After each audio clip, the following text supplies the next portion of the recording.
Kung talagang gusto mo ipakita sa tao, okay, you want to redeem yourself, kulong ka dyan. Kahit isang congressman na. At eto na ho, ay ilalahad ho ni Atty. Mike Operario ang mga posibilidad na epekto sa pagkatanggal nga ni General Torre bilang PNP chief. No, alam naman ho natin, talagang meron ho itong epekto mga kababayan. At kung matatandaan po natin, si PNP chief General Torre, isa ito sa mga nanguna para po maaresto si dating Pangulong Rodrigo Duterte and maging si Pastor Kibuloy. Pero ito yung mga posibilidad na magiging epekto sa kanyang pagkatanggal bilang PNP chief at this time. So pakinggan po natin ang naging pahayag ho ni Atty. Mike Operario. So alam naman po natin, isa po ito talagang lawyer, naka-very neutral, na talagang nagsasabi po ng naayon po sa batas. By the way mga kababayan, bago po natin i-play ang video ho na ito, kung bago lamang po kayo, please don't forget to like, share, and subscribe para lagi ho kayong kasama and makita nyo yung ating mga pinag-uusapan ho dito kung ano na nga ba ang mga nangyayari sa ating bansa. Pakinggan po natin si Atty. Mike Operario. Ito po muli si Atty. Mike Operario. Sa araw na ito, bumulaga po sa atin ang isa na namang napakalaking balita, ang pagtatanggal kay General Torre bilang hepe ng PNP. Ano ang implikasyon ng mga pahayag na ito ng Malacanang? Ano ang epekto nito sa atin? At ang mahalagang tanong sa mga tao dyan, bakit nangyayari ito? Pero sa mga implikasyon, marami pong mga legal na implikasyon yan. Una, because General Torre is the head of the PNP, dapat po ay isa lamang po ang 4-star general. At siya po yun sa kasalukuyan. Pero sa kanyang pagpapalit sa kanya at papalitan siya ni General Natates, ay kailangan 4-star general din ang papalit sa kanya. Which means, dapat ay ma-demote si General Torre. Now, kanina tinatanong si Secretary Remulla tungkol sa mga implikasyon nito, and pinasa muna niya yung bola sa NAPOLCOM, and he said that it is up to the commission to decide on it. Anong mga implikasyon nito sa atin? Well, anong epekto nito sa sambayan ng Pilipino sa kasalukuyan? Matatandaan nyo, several months ago, after the election, I already told you na ang gawak sa mga bitak sa pader ng Malacanang ay unti-unti nang lumalabas. At kitang-kita ito, pagkatapos pa lang ng halalan, bigla na pong nagsalita si Toby Chanco. Nagsasabi na siya ng ang gulo na nga mga kababayan ng administrasyon ni De Junior Kasi nga totoo yun, nung matatandaan po natin ng eleksyon, itong si Toby Chanco, isa po ito sa naging campaign manager ng Alyansa. Which is nga po, syempre, sa pamuno ni Bongbong Marcos. And talagang ngayon, simula noon after election, binanat-panatan niya na yung ilan po dyan sa mga kasamahan niya. And pangalawa, talagang nag-withdraw din ng support si Chavez Singson. Kanyang mga pagkadismaya sa ginawang strategiya ng mababang kapulungan na Speaker Romualdez tungkol sa pagsasampa ng impeachment at lahat pa ng mga estratehiya na ginamit nila in order to do this. Now, because of this, naging malinaw na that something is wrong with Malacanang. That there is now division in the kingdom. At sunod-sunod na po. Ang sumunod dyan, lumabas si Singson, si Chavez Singson. And he expressed his withdrawal of support from Bongbong Marcos. Why is Singson critical? Well, because Singson is from the north. At bahagi siya ng solid north na tinatawag. And when part of that wall, the solid north started to crumble, you know that something is really wrong. At pagkatapos ni Chavez Singson, ito na, sunod-sunod na, si Brooke Frasco ng Cebu, also both of the way from the alliance with Romualdez. Now, Frasco is very critical sa alliance na yan sa House because his wife is also a cabinet secretary. And na anak naman ni Gwen Garcia. And itong August, kita natin, very busy ang Malacanang.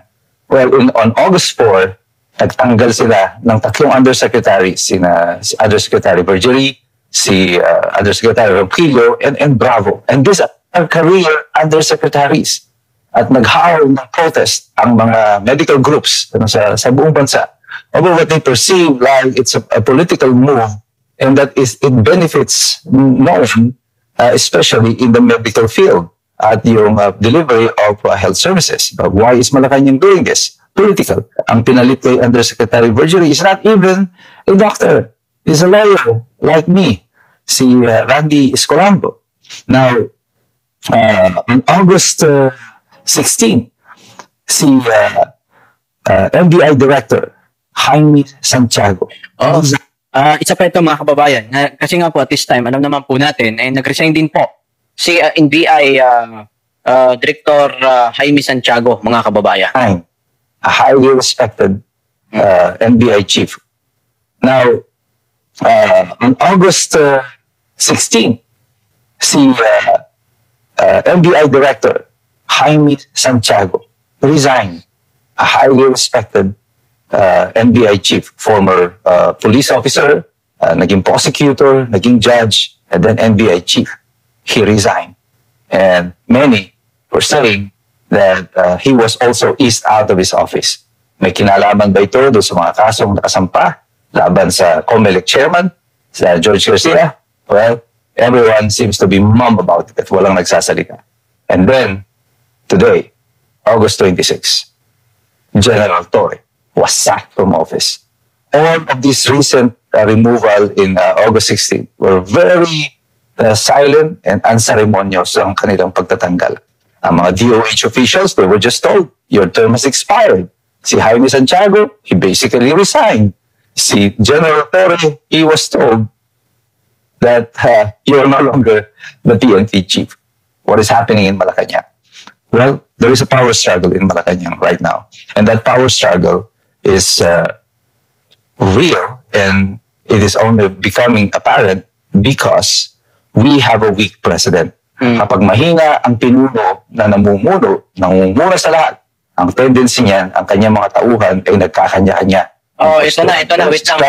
Everybody wants to. Wait lang. Ito na sinasabi ko mga kababayan Na ngayon, patuloy ko na pinagmamalaki nitong mga Marcos vlogger na di umano magaling na pangulo si BBM.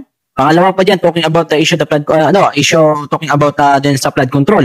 Anong sinasabi nitong mga Marcos vlogger? Na di umano, hindi naman kasalanan ni BBM yan Hindi naman kasalanan yan. Dapat daw ang sisihin yung mga engineer dyan, yung sa DPWH, hindi dapat daw si BBM ang sisihin sa mga palpak po na flood control. Ito na nagsalita na, diba?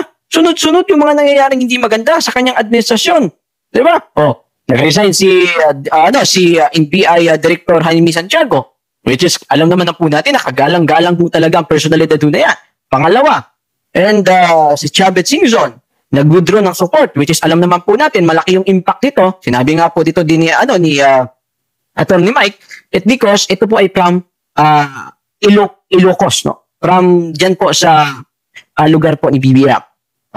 Ilocano, mga kababayan. So, sinabi ni Attorney Mike, na kung saan, kapag ka-weak leader talaga, yung kanyang nasasakupan, abay watak-watak at nagkakanya-kanya. Yan na nga, kanya-kanya ko sila corruption dyan sa, yung nasa baba ni BBM dyan talking about the flood control. Diba? First, at nagkakatapakan ng ego. Pero yung nag-ubing na balita na ang nangyari kay Torre ay dahil dito sa kanyang immediate na pag-reshuffle sa PNP. At nilipat niya si Nartate sa Mindanao at nagpalit siya ng kanyang mga general. Basically without the approval of Malacanang or ng secretary ni Secretary Remulla. At marami siyang tinapakan dito. And despite of the fact na nag-utos ang NAPOLCOM to hold everything in abeyance, hindi ito sinunod ni Torre. At gusto niya ay mangyari kung anong gusto niya. So pakiramdam niya kasi siguro, ay mahalaga siya masyado sa Malacanang and they cannot go against him. Ayun na, sinasabi. Baka nga, yun din talaga. Sinasabi nga ni Atty. Mike, baka yun yata yung nasa isip ni Torre, Baka nga masyado siya siguro, akala niya siguro masyado siyang mahalaga sa Malacanang because siya nga yung namuno sa pag-aresto kay dating Pangulong Duterte. Pangalawa, kay Pastor Kibuloy na alam naman po natin, number 1 na kritiko dito sa administrasyon ni Bongbong Marcos. Kaya siguro, akala niya, yun na yun, mga kababayan. also notices na naging masyadong mayabang itong si Torre. And he seems to be very busy promoting himself. It seems as if naniwala na rin siya sa mga bulong-bulong ng iba na siya ay presidential material or at least a vice presidential material. And this definitely will not sit well with those who are still in power, lalo na dun sa Malacanang. Kung gumagalaw ka, ginagamit mo yung pwesto mo nang wala kang pasintabi man lang sa iyong mga amo. Nakita ko na po ito noon. I used to be with Malacanang during the term of Cory Aquino, and then Executive Secretary Oscar Orbos was appointed as Executive Secretary.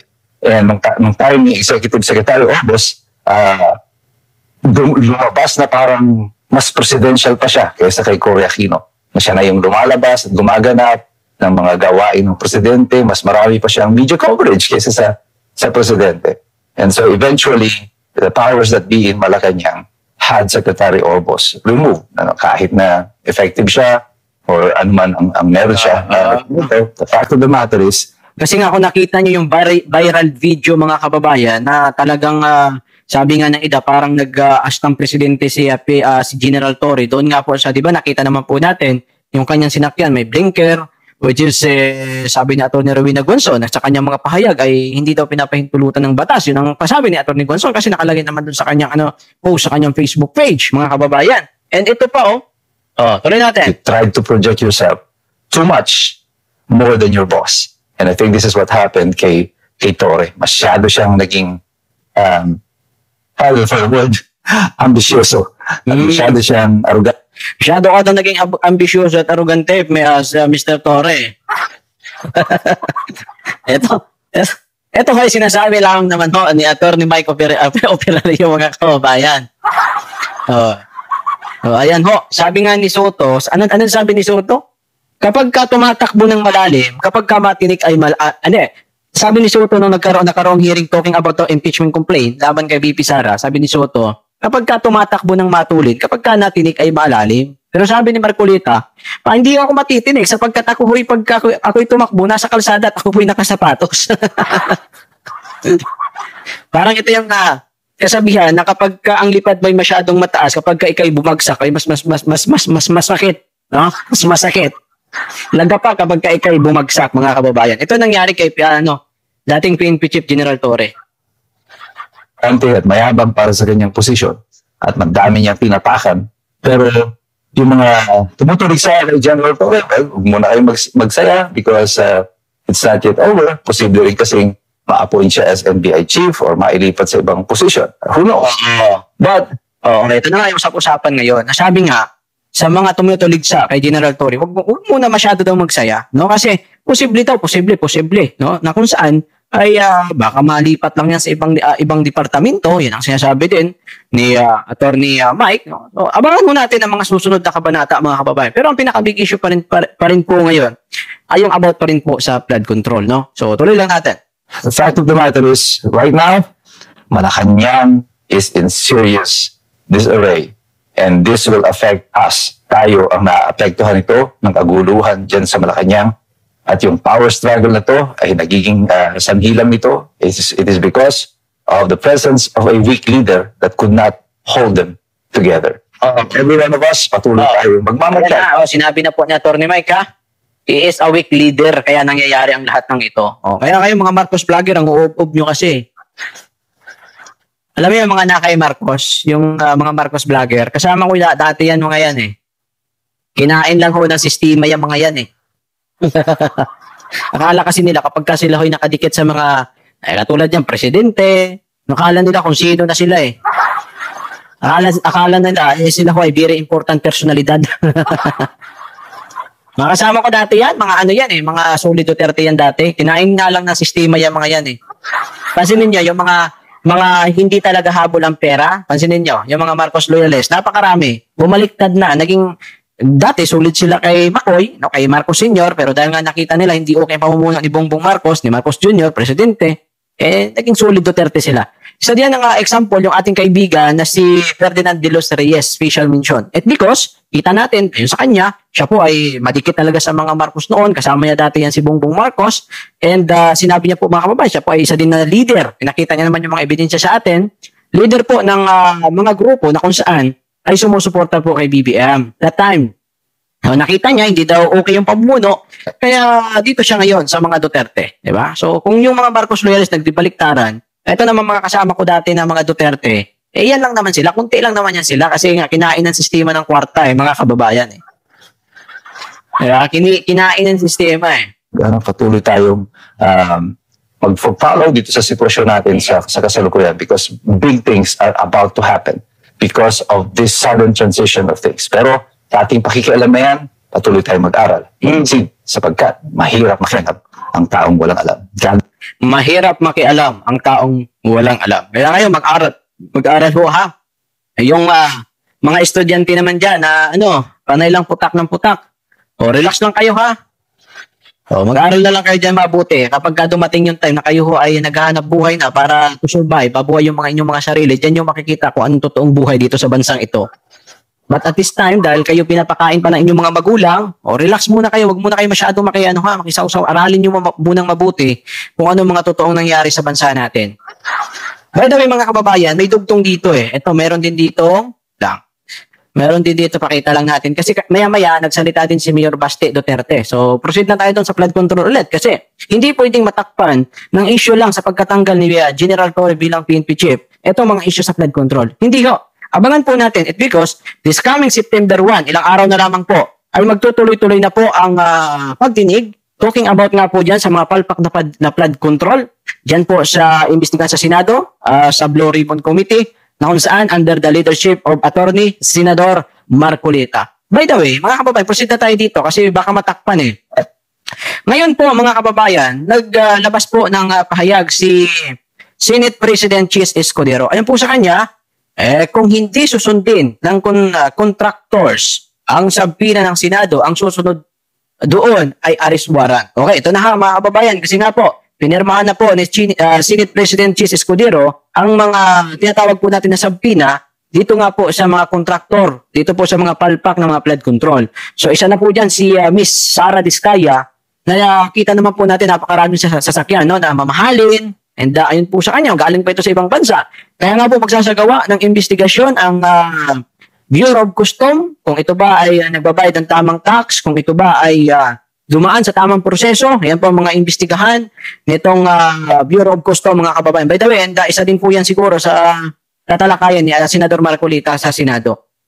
Okay. And dito, dagdag lang natin ito, mga kababayan. Etong si Mayor Baste Duterte, actually, lang din ito, kaka-public lang din. So, talakayin lang din natin ito naging ulat doon nga po sa The Hague. And pakinggan natin ang naging reaksyon ni Pangulong Duterte, ni Baste Duterte, ni Mayor Baste, patungkol nga dito sa mga palpako ng mga flood control. Tingnan natin yung kanyang reaksyon po dito, mga kababayan. Pakinggan po natin si Mayor Baste. It will only happen if you allow it to happen. Ngayon lang na gano'n na, tapos wala ko natawanan ang dito. Baste, nagmumura ka na naman ha. Ayan ha. Ayan ha. Mayor, di ba sinabi nyo na may kasalanan talaga yung DPWH? Pero bakit kaya sa tingin nyo until now hindi pa niya sinisibak si Secretary Punuan ng DPWH? Ganito yan. Ang tingin ko lang dyan, pag yan, yung issue na yun, nawala lang na parang bula. Kasi ginagawa niya yung press release yan ngayon, PR stunt niya. Na pupunta sa doon, gano'n, kunwari, may nangyari talaga. Tapos walang makukulong. Ang congressman, kahit sino politiko, walang makukulong sa mga plot project na yan. Ibig sabihin, palabas lang yan lahat. Pakinggan po ninyo, mga kababayan, ayon po kay Mayor Baste Duterte, kapag itong ginagawa po ni BBM at this time, na yan nga, pinupuntahan niya yung mga project na mga flood control na talagang kita naman natin, talagang mga palpak na mga flood control. Ayon kay Mayor Baste Duterte, kapag wala hong nakulong, kapag wala hong mapanagot, dito po sa mga involved ho dito sa mga proyekto ho na ito, ibig sabihin, palabas lang ito. Aray ko. Ito ha, Mr. President, kapag napanood mo ito, sabi ni Mayor Baste, kapag wala kang mapakulong dyan, palabas mo lang yan. Tuloy natin. Diba? Kung serious talaga sabi niya na, di ba?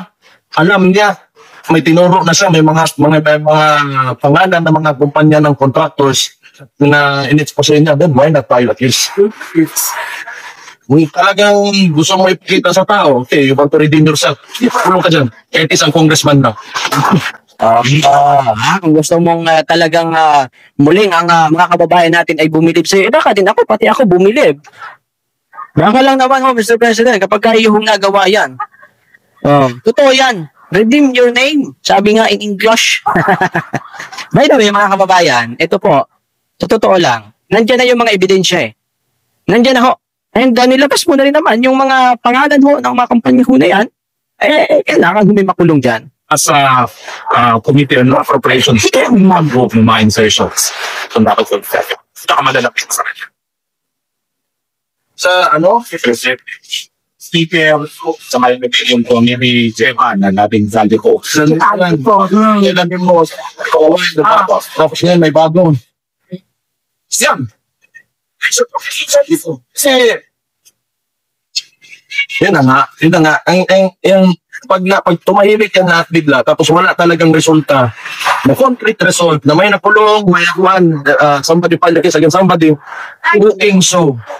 cooking lang. On a different matter, sir, may you share to the entire Filipino community what's the reason behind why your misfortune friend to appear before him for a family visit?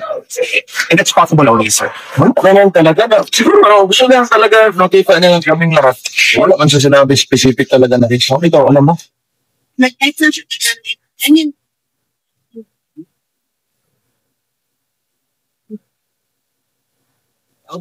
Serious reason actually. This is Ikaw po, gusto lang na kaming lahat. natin ano plans. Thank you. Ako pa po kaya yun na makita kayo apat this week.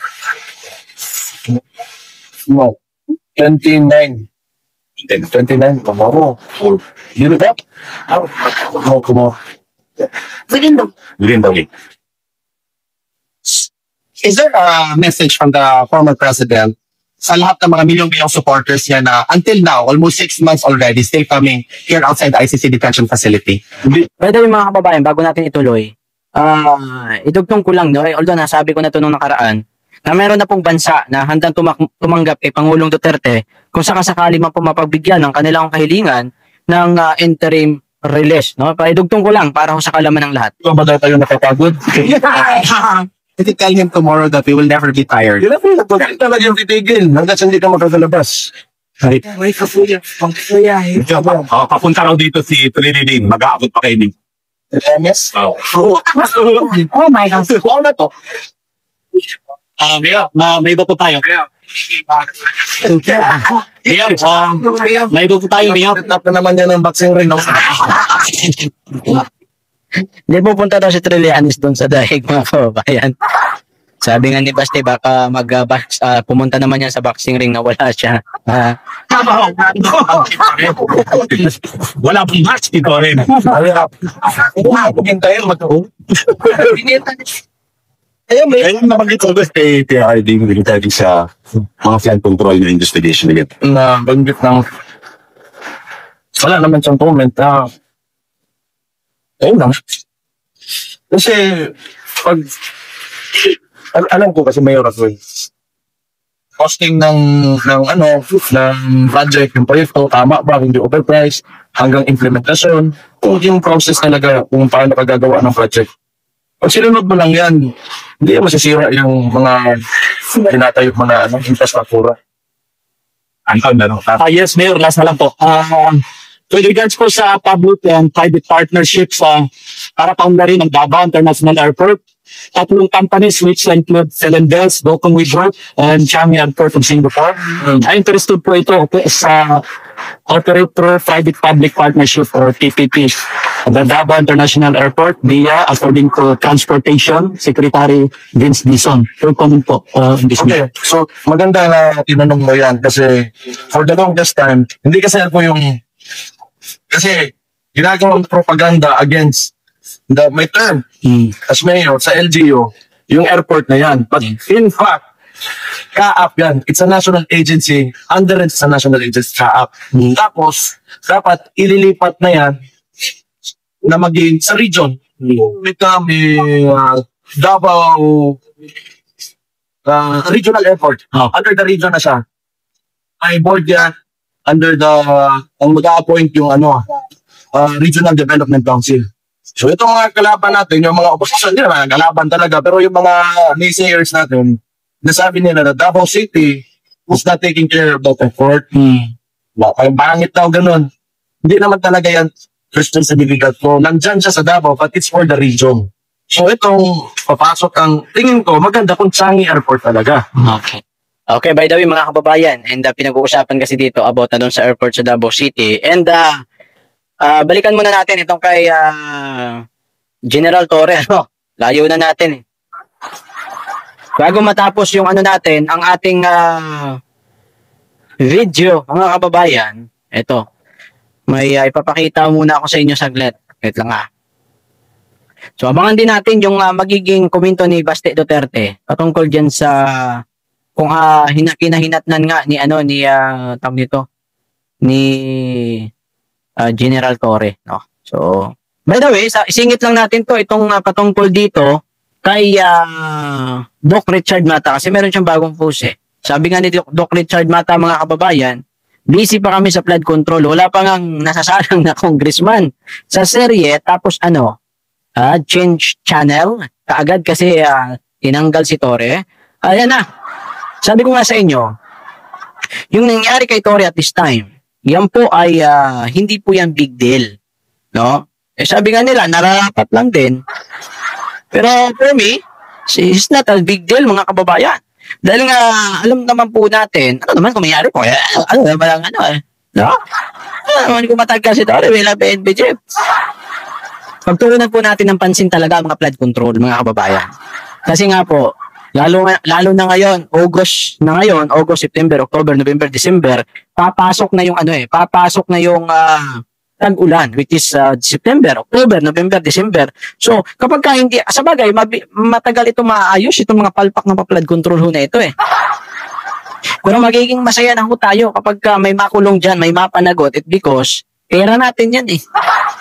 Pera yan ng taong bayan, yung mga trilyonis ho na yan, na ginastos ho dyan sa flood control ho na yan. Tapos ngayon, nakita natin, pagka nagkakaroon ho ng pag-ulan, kunting ulan lamang, baha na dito sa Metro Manila, grabe talaga na yung sitwasyon sa Maynila, no? Sabi ko nga sa inyo, naaawa ako dun sa mga kababayan natin eh. Lalong-lalo na dyan sa PGH. Kasi kapag kayo ho'y pumunta dyan sa PGH, mga kababayan, kawawa kung sila talaga, to be honest. Puntahan nyo, ayaw maniwala kayo. Ayaw nyo maniwala sa akin. Puntahan nyo. Yung sa PGH, mga kababayan, lubog ho sa baha. Alam nyo, ito supposed to be, dapat hospital yan eh. Dapat hindi yan nalulubog sa baha eh. Dapat yan ang pinaprioritize ng ating gobyerno. Oh. Ano nga sabi ni Senador Bongo, kanyang sinabi dun sa kanyang press release kanina lamang. Kapag hindi talaga, walang mapanagot dito sa mga palpak ng mga flood control, mapipilitan silang i-zero budget ang flood control, mga kababayan. Next year next year na. Okay? Yan ang sinabi po ni Senador Bongo. So, for me naman, it's my own opinion, sana wag naman. No? Sana, panagutin na lang ang dapat managot. Din ayusin po ang sistema. Ayusin po kasi hindi naman nauulit yan kapag may mapanagot na. Pero kapag wala kang mapanagot yan sa mga sitwasyon na yan, sa mga kung sino man yung mga involved yan sa mga corruption na yan, pagka walang mapanagot, tapos magkakaroon ulit ng budget yan sa mga flood control, billions ho yan, okay, walang mangyayari. Ang mangyayari niyan, sa susunod na sitwasyon, ganun pa din. Masyado kasing pinagmalaki yung 5,500 flood control, hindi naman pala totoo, palpak naman pala. Lahat naman lang kayo dito nagkahiyaan eh. Lahat kayo dito, pare-parehas kayo napahiya eh. Si BBM, sinabi niya sa SUNA, may 5,500 flood control, yung iba pala, ghost project pa. Bago nyo kasi sabihin in public, verify nyo munang mabuti kung ito ba'y may katotohanan. Pare-parehas lang kayo dyan. Kaya kayo, kayo dyan, pare-parehas lang kayo nagkakahiyaan. By the way, abangan natin, dahil nga sabi ho ng mga yun nga, ni attorney, Mike, huwag muna tayo magsaya. Kasi possible, ilagay yan sa ibang posisyon sa gobyerno. Okay? Pero abangan natin, kung sakasakali man hindi na talaga mailagay yan sa kung saan mga departamento ng ating gobyerno, maging si Senador Bato, sabi nga ni Senador Bato, naawa man siya. Galit siya pero naawa siya. May puso pa rin. Siyempre dati siyang PNP chief eh. Ramdam niya kayo ang pakiramdam ng isang tinanggal. Tinanggal ka sa pwesto almost 3 months ka pa lang. Sa bagay, kung gaano kabilis yung pagkatalaga sa'yo bilang PNP chief, ganun din kabilis ang pagkatanggal sa'yo. Sipin mo, mantakin mo. From 1 star to 4 star ka kaagad. O ganun ho kabilis mga kababayan. Kung gaano kataas yung lipad ganun din kabilis, kung gaano kabilis ang paglipad, ganun din kabilis ang pagbagsak. By the way, this time, abang-abang po tayo sa mga susunod ho na mga kaganapan.